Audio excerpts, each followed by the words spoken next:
Far too many people that get sucked into living a life where you're just doing a job. You're just showing up and putting in your time and then going home, but you don't have a passion for what you're doing. And I think that's the recipe for a boring and very unfulfilling life. There's a Comedy Store documentary that's coming out, and one of the parts of the documentary is my friend Tom Segura.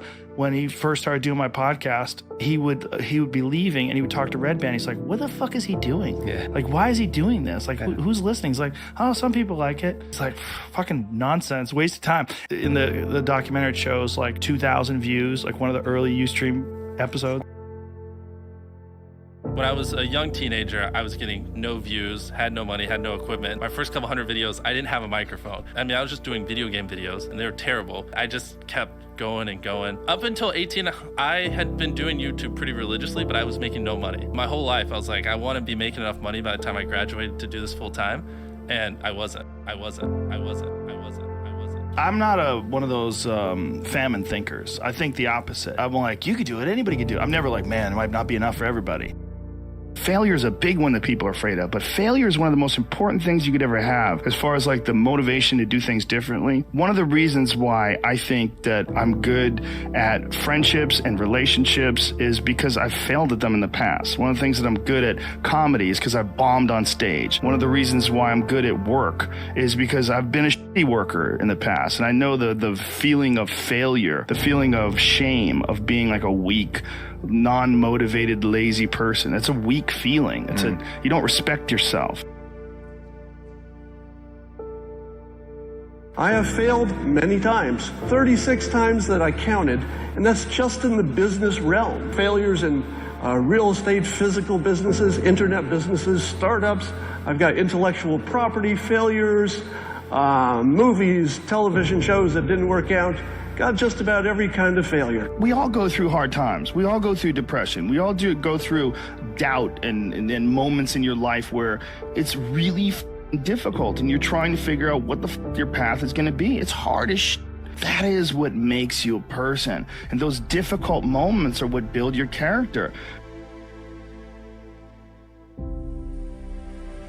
Most people get stuck in these patterns because they define themselves as a fuck-up, or they define themselves as a person who doesn't follow through on their ideas, or a person who doesn't pursue their real interests and loves. You define yourself by that. Start things and I quit. No, you don't. No, you have started things and you quit, and it gives you a horrible sense of regret that's made you define yourself by that. You don't have to do that. You don't have to do that. What we're not going to do, and what I would not do, is dwell on the past and dwell on what the big missed opportunity is, because guess what? That's a missed opportunity that there's all kinds of people in the world would love for that to be their biggest mistake that they've made. That's it. They would love. There's someone sitting in prison right now. That's like, man, I wish all I did was fail a drug test and I could have learned my lesson. Instead, I'm sitting here in prison. Or I got injured really bad because I did something that I shouldn't have done, or I made a bad decision, or I got someone that I care about hurt or injured because I took them in a car when I was drunk. Like, those are the kind of mistake. This mistake, sure, it's a bummer. Guess what? There are infinitely worse mistakes that he could have made. Infinitely worse.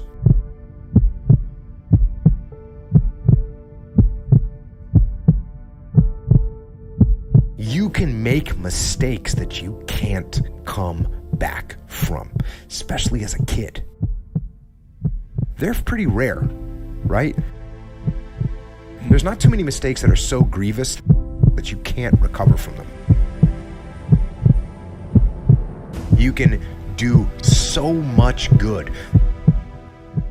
So I would have taken those lessons learned, take that failure and turn it into something positive, and made good things happen when I figured out what my new mission and new career was going to be. The real thing, in my opinion, is that people have to figure out why they're not doing something, not what to do. People hide behind I don't know what to do when you know exactly what to do. I think you need something that is interesting to you, something that you're passionate about. Beginners are often focused on like what to do, and I think the focus should be more like how much you do. So I am kind of like believer on a high level in this 10,000 hours kind of concept, where you just kind of have to just pick the things where you can spend time and you care about and you're interested in. You literally have to put in 10,000 hours of work. It doesn't even like matter as much like where you put it, and you'll iterate and you'll improve and you'll waste some time. I don't know if there's a better way, You need to put in 10,000 hours. If you try one thing and it doesn't work and you stop trying, luck doesn't really have a chance to find you. So what I'm recommending is you try lots of stuff, things that won't kill you, won't bankrupt you, won't, leave you debilitated in some way, and just keep trying until something works. You can literally pick an arbitrary thing, and I think if you spend 10,000 hours of deliberate effort and work, you actually will become an expert at it. Quantity gets quality. The more you do, the better you get. And a lot of times people want to be good without doing the work to get good. And so you have to suck for a long time until it's unreasonable that you don't suck. We all were super small YouTubers, and we basically talked every day for 1,000 days in a row and did nothing but just like hyper study what makes a good video, what makes a good thumbnail, what's good pacing, how to go viral. We just call it like daily masterminds. We would just get on Skype every morning. Some days, like I'd get on Skype at 7 a.m. and I'd be in the call until like 10 p.m. And then I'd go to bed, I'd wake up and I'd do it again. We were very religious about it. That's where most of my knowledge came from. Every day, we didn't do anything. We had no life. I have this phrase that I use all the time to people to try to motivate people. I say that be the hero in your own movie. Pretend that if your life was a movie and your life started now, what would the hero do? What would the person that you respect do? What would the person that you admire, the person that inspires you, what would they do? Well, do that. If you do that, you slowly build momentum. You today I did what I wanted to do. Today I started a class in yoga. I did this. I did all these things that I was saying I wasn't going to do. And now I feel momentum. And momentum is a very important point in people's lives. You will waste time doing something wrong. Yes. You will eventually figure out it's not right. You will accumulate scar tissue. And next time you will grow stronger, because next time you'll have the scar tissue, and next time you'll learn from it. And now next time you come to a similar situation, you'll be like, oh, I messed up. The fact that this podcast has gotten so fucking big, it's stunning to me. It blows me away. I never anticipated it. Never thought for a second that stupid thing that I used to do in my couch, in my office, was the biggest thing I've ever done in my life, by far. Like, people used to make fun of it. I had a month where I made 20 grand. There's a yin and a yang to this world, man. You gotta fuel yourself with the fuck-ups. And so too, all the other failures, they all had something to teach me. So while they didn't work, I found that just about 10% of the things that I've tried has worked out really well. Only compare yourself to you from some time ago, like say a year ago. Are you better than you a year ago? This is the only way to think. You're all right, man. You're okay. Learn from it. Don't dwell on it. Move on and go do something really positive in the world. So I just think they should just focus on working.